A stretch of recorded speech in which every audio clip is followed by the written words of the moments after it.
The world may have avoided a war. After days of fierce clashes in the disputed Nagorno-Karabakh region, Armenia and Azerbaijan have finally signed a deal to end the war. The two warring nations signed an agreement with Russia to end the fierce fighting and conflict in the disputed region.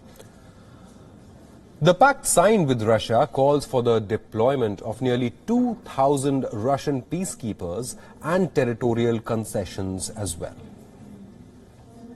Исходим из того, что достигнутые договоренности создадут необходимые условия для долгосрочного и полноформатного урегулирования кризиса вокруг Нагорного Карабаха на справедливой основе и в интересах армянского и азербайджанского народов. Meanwhile, Russia has started to deploy its peacekeeping troops to the war-ravaged enclave as part of the peace deal. The deal agreed by Armenia, Azerbaijan and Russia ushered in a full ceasefire from midnight, freezing the conflict. Under the deal, Azerbaijan will get to keep all of its territorial gains, including the enclave's second city of Shusha, and ethnic Armenian forces must hand over control of other territories between now and December. Russian peacekeepers will be deployed in the region for at least 5 years. Azerbaijan has called the Karabakh ceasefire a surrender by Armenia. Azeri President Aliyev described the deal as historical. In a televised address, Aliyev said, "With this agreement, we end the occupation of Azerbaijani lands." Поэтому сегодня с чувством радости, с чувством гордости я подписываю этот документ и хотел бы поздравить весь азербайджанский народ с этим историческим событием. Спасибо. Meanwhile, hundreds of people took to the streets of the Azerbaijani capital Baku to celebrate the announcement of the agreement. Baku residents expressed their delight over the recent development. Armenian Prime Minister took to social media to announce the peace deal. Pashinyan said on Facebook that he signed an agreement with the presidents of Azerbaijan and Russia to halt the fighting that has raged since late September. He wrote that the decision was unbelievably painful for him. Protests have started to erupt across Yerevan following the announcement of the peace deal. Armenian protesters are angry over the country's agreement to end the fighting with Azerbaijan over the disputed Nagorno-Karabakh region. They stormed the government headquarters in the capital city.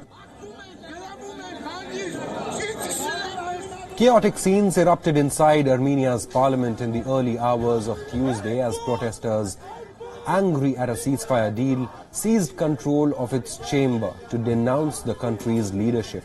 Hundreds of people stormed into the building to express their dissent. Several protesters also gathered outside Prime Minister's official residence to call out on government. Prime Minister Pashinyan said those involved in the unrest would be punished severely. Դեբոշներ սարքողների մեջ կան օրինակ օլիգարխների, այսպես ասած, հանցավոր խմբեր։ Այդ են մարդիկ են, ովքեր 20 տարի գողացել են զինվորից, ովքեր 20 տարի գողացել են բանակից, ովքեր 20 տարի հարկ չեն վճարել, այսօր եկել են ազգի ու դավաճանության մասին են խոսում։ WION correspondent Julia Chapman joins us from Moscow for more details on this. Julia, what's the hope that this ceasefire will last? Because there have been attempts to strike a deal earlier, but it did not stop the violence. What's the hope that this time it will be the end of this conflict? Because certainly Armenian leadership is facing a lot of unrest back home. They are facing protests. Protesters are demanding why Armenia signed this peace deal. So what's the hope really that the war will end? This seems to be a much more substantive agreement between Armenia and Azerbaijan than the previous ceasefires that were brokered by Moscow, France and the United States, none of which held.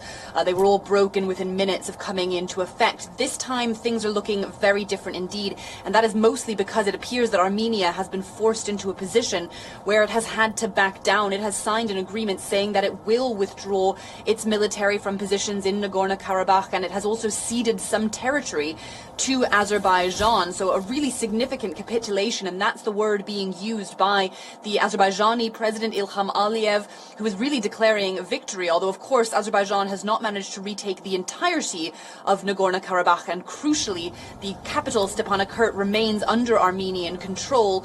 Russian peacekeepers are now being sent there to try to maintain the situation as it is and protect civilians in the capital and in other parts of the disputed territory.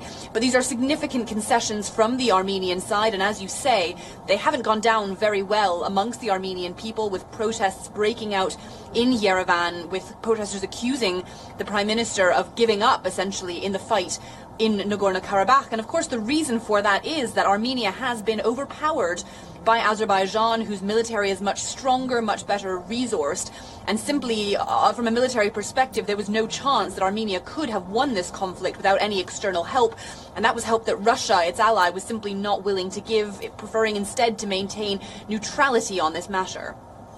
Right, but a Russian intervention has led to this situation that Armenia and Azerbaijan have sat down on the table.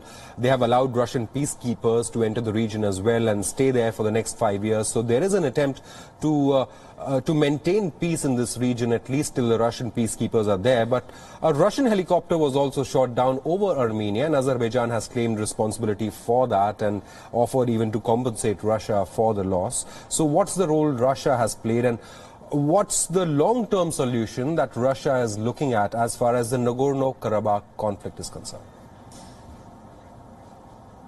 Well, that's right. Last night, when that Russian helicopter was shot down, killing 2 servicemen and injuring 1 more, it was certainly there were concerns building that this was going to be an escalation of the situation in Nagorno-Karabakh, in the fighting in the wider region that could potentially have drawn in Russia. Instead, it de-escalated very quickly, with Azerbaijan apologizing for accidentally shooting down the helicopter, which came down in Armenian territory, not far from the Azerbaijani border. But instead, overnight, there's been this remarkable development whereby Russia has instead brokered a peace deal between the 2 countries, choosing not to rise to the provocation of its helicopter being shot down.